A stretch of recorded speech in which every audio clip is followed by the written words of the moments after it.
Well, hi again. Welcome to my latest video. Well, on this one, I'm going to be reviewing a product that was sent to me, the XTU battery-operated doorbell camera, which also includes an indoor chime that'll sound indoors if you want to use that.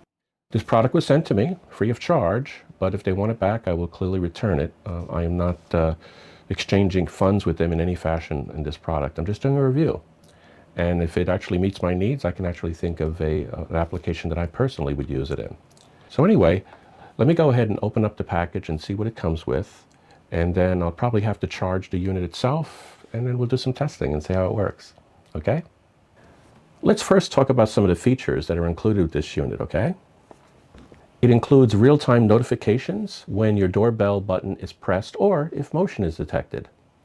It communicates seamlessly with high-definition live view and also two-way audio.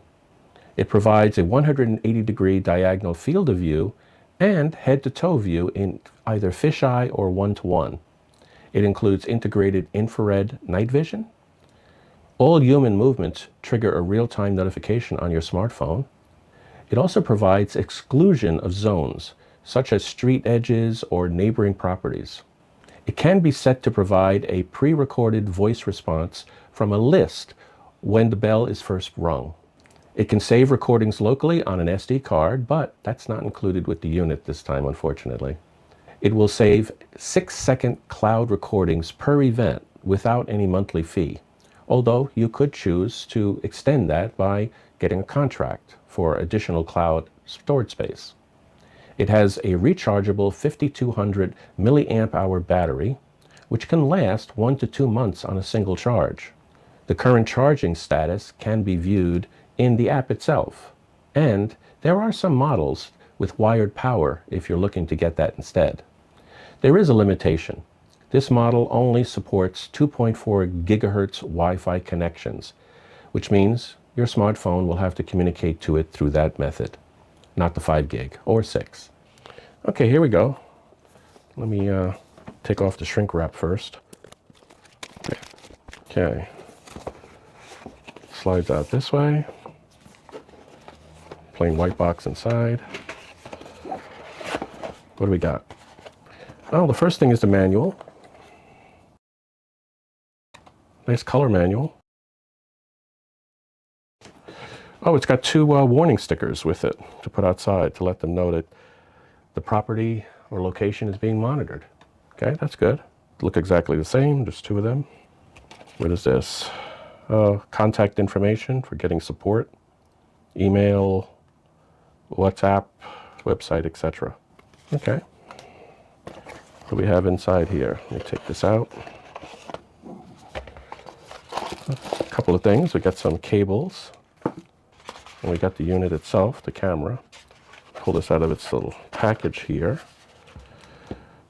And then we have the actual chime that goes inside the house. I believe this just comes apart. And it looks like it has three, not sure if they're AAA. Let me take a flashlight to this and make sure I understand what it is. It didn't look like AAA to me, even though it doesn't, not stamped inside here. That's what it looks like. I guess they want to do it in multi-languages, so maybe they decided to do it that way. I'll put the batteries in later and try it. Okay. There's also kind of configuration options that are with this according to the manual. The camera, it has a little protector. I can do a tear on this. If I can grab a corner. Oh, here, it's already got a little label here. Not much of a tear. A separate tear, it looks like, for the lens itself on the camera. Yep. There we go. Here's the button. I don't think it's charged. I'll have to go through and charge it to make sure it's charged before we do anything with it. Okay, there's a port here, it looks like, for charging it. It's rubber protected. I'll need a screwdriver to pop that out of there. But let me see what kind of cables it came with. Okay, we got the mounting hardware. Oh, this is a little key here to take off the cover. So there's a little button here, you push the key in and you can pop the cover off. I'll do that in a moment. It's got some double-sided tape, I guess as an alternative or to assist. And it's got the USB-C to USB-A charging cable. So we'll be charging this thing up. How long is this? I like to do the fold over trick. So that's about 18 inches. So it's about 3 feet altogether. Okay? That's what it looks like to me anyway, about 3 feet when I fold it over. Let me now open this thing up, the screwdriver, and let's get this little cover open. Yep.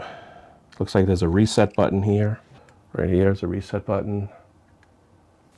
And then here's a USB-C charging port, so I'll plug that in there. There's no brick with it, so I'll have to get a brick, plug it in. Okay, I got myself a nice 3 amp brick, 3.0, and we'll charge this guy up. Plug it into my nearest outlet. And what do we got here? Oh, there's a little red light inside there. If you look carefully, see a little red light in there. There it is. I guess I'll have to wait till that changes color. So I'll set it down and wait for it to charge, and then we'll try to set it up and see if we can test it out.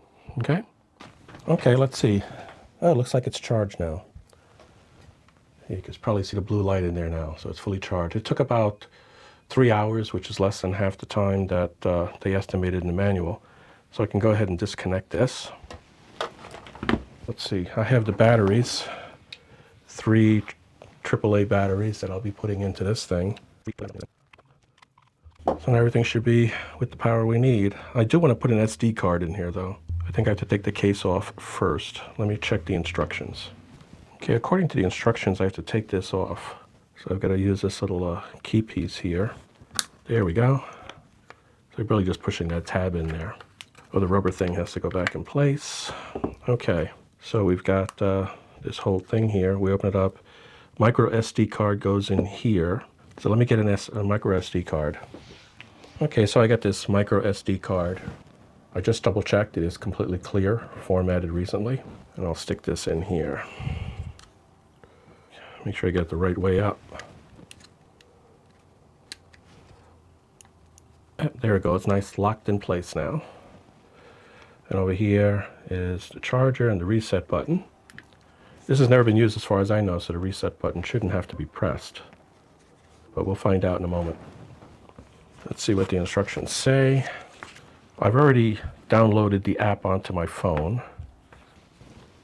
I got the app installed, as you can see. It's called MoreCam, M-O-R-E-C-A-M, just QR codes right here. And then you can follow the instructions. It says connect myself to the 2.4 gigahertz. So I'll do that, come right back.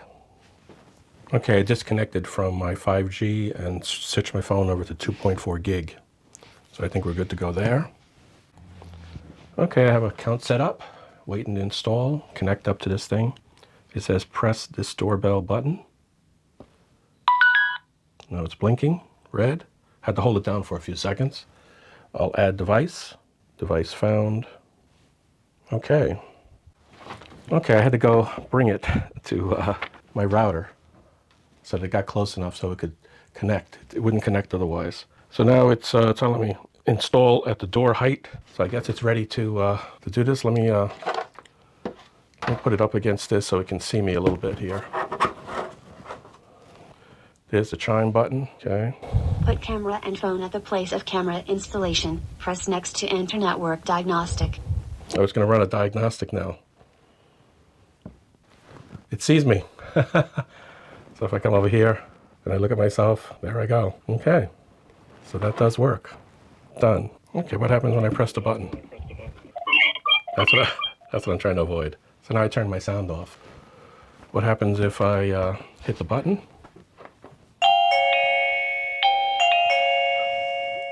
Oh wow, I can hit go and I guess connect at that point.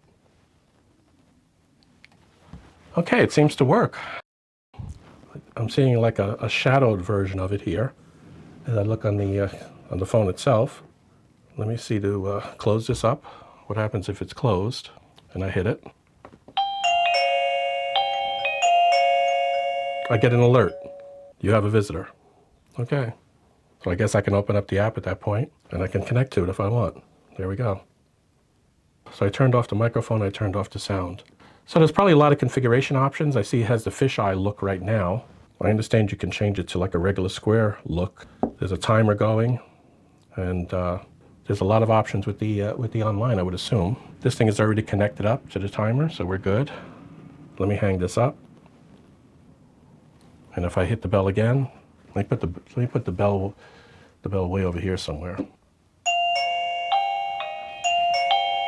Yep, get an alert. I can connect, turn off the microphone and the sound, and I'm connected to it. So I will hang that up. So with that, this is as far as I want to go in this video. I will be playing around with the menuing system and the options. And if I get enough people making requests, I will make a follow-up video showing how this app works. But we'll see how that goes. So anyway, I thank everybody for watching. Until the next time, take care.